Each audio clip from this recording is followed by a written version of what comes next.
Halo teman-teman, di video kali ini kita akan membahas mengenai biofarmasetika, kolon dan blood-brain barrier targeting yang berfokus pada bagaimana obat dapat mencapai target spesifik baik di kolon maupun di otak. Jadi sebelum masuk ke strategi pengantar obat, kita perlu memahami terlebih dahulu karakteristik biologis dari masing-masing target karena hal ini sangat menentukan keberhasilan terapi.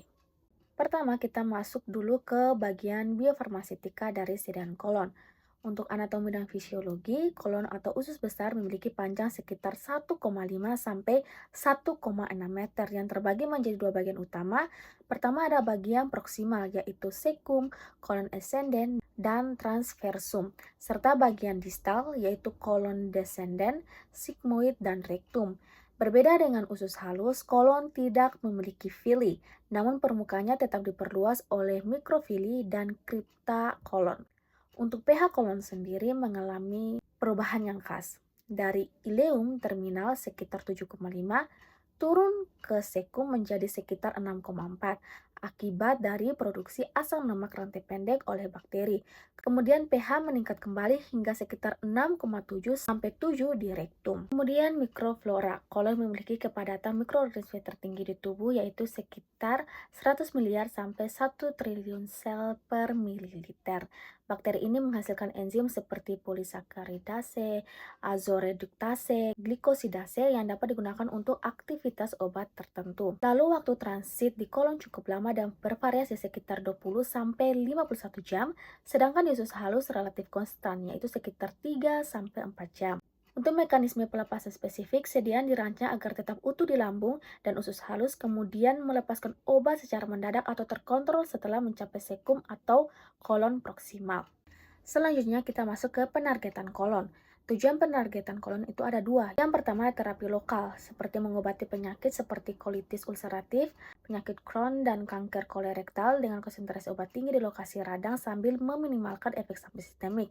Yang kedua ada terapi sistemik, untuk meningkatkan bioavailabilitas obat yang tidak stabil di saluran cerna atas, seperti protein dan peptida, misalnya insulin karena rendahnya aktivitas enzim proteolitik di kolon. Dengan kata lain, kolon ini bisa menjadi target untuk meningkatkan efektivitas maupun stabilitas obat. Kemudian ada strategi. Strategi yang digunakan sebenarnya berasal dari karakteristik yang tadi sudah dibahas. Yang pertama ada pH depends, itu menggunakan polimer enterik seperti eudragit yang tetap utuh pada pH rendah di lambung dan mulai larut hanya ketika pH lingkungan melebihi ambang batas tertentu, yaitu pH-nya kurang dari 7 di ileum terminal. Lalu ada time dependence, ini untuk memanfaatkan waktu transit usus halus yang konstan.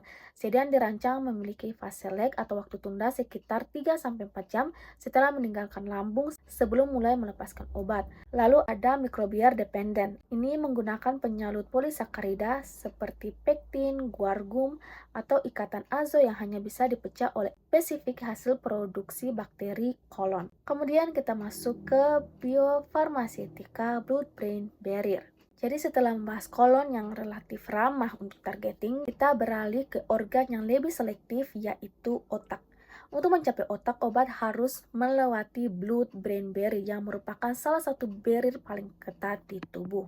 Jadi, blood-brain barrier terdiri dari sel endotel kapiler otak yang dihubungkan oleh tight junction yang sangat rapat, melibatkan protein claudin, O-claudin, dan ZO1. Struktur ini menutupi celah antar sel sehingga mencegah difusi bebas molekul polar dan makromolekul.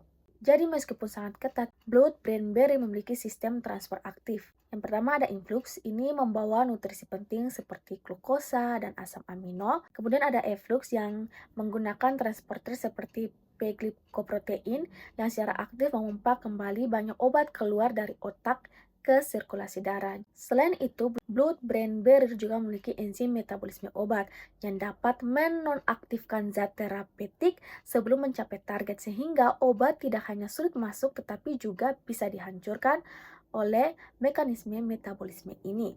Kemudian ada struktur dan hambatan dari blood-brain barrier. Jadi blood-brain barrier membentuk unit neurovaskular yang terdiri dari sel endotel, ada membran basal, perisit, dan kaki astrosit. Semua komponen ini berperan sangat penting untuk fungsi penghalang yang optimal. Dan hambatan terbesar adalah efflux oleh transporter ABC seperti mencapai glikoprotein. Bahkan obat yang bersifat lipofilik sekalipun tetap bisa dipompa keluar dari otak. Jadi untuk mengatasi hambatan tersebut digunakan beberapa strategi.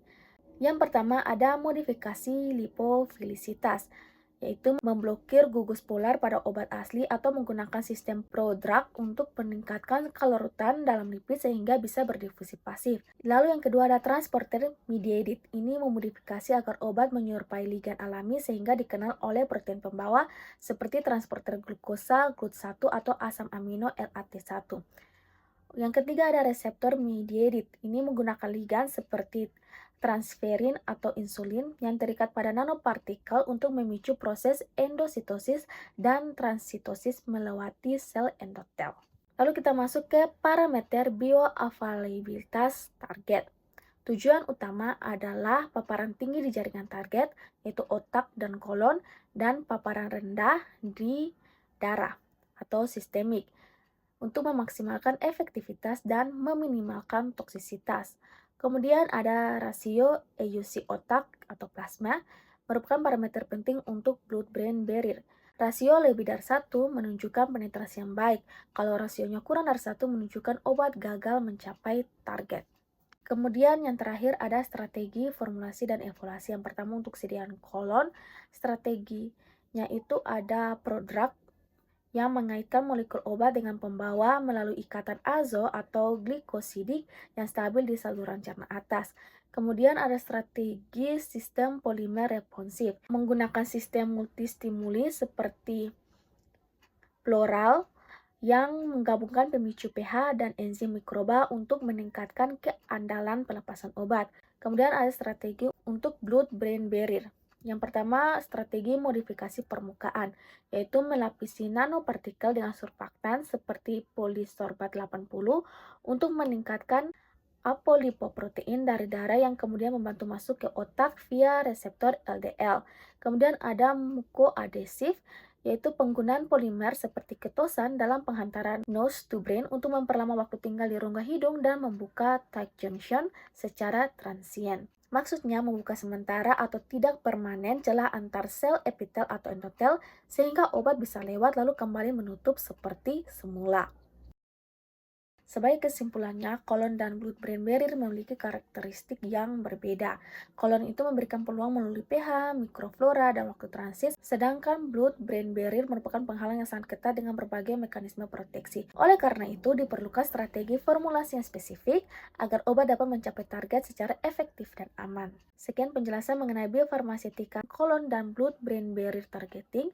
Semoga video ini dapat bermanfaat bagi teman-teman semua. Terima kasih telah menonton.